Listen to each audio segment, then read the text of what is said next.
ఈ 370 తర్వాత వచ్చిన దాన్ని ఆపాలి అంటే వాళ్ళు ఏదో విధంగా దాన్ని ఇంకా రేకెత్తించాలి ఈ విషయాన్ని.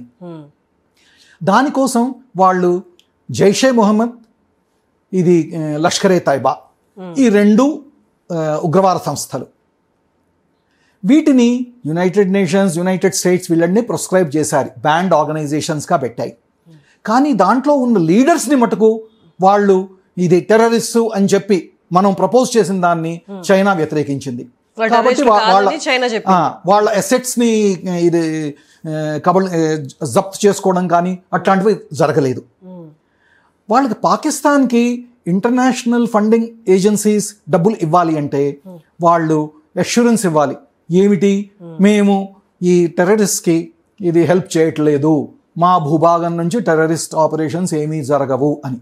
లష్కర్ తైబాకి వీటికి ఫండ్స్ అనేది వీళ్ళు ఇవ్వట్లేదని చెప్పాలి. కాదు, వాళ్ళకి పాకిస్తాన్కి ఫండ్స్ కావాలంటే వీళ్ళు వాళ్ళకి సపోర్ట్ చేయట్లేదని, మేము చేయట్లేదని అయ్యేటప్పటికి వాళ్ళు అన్నారు, వీళ్ళని మేము జైల్లో వేస్తున్నాము, వాళ్ళ లీడర్షిప్ని అన్నారు.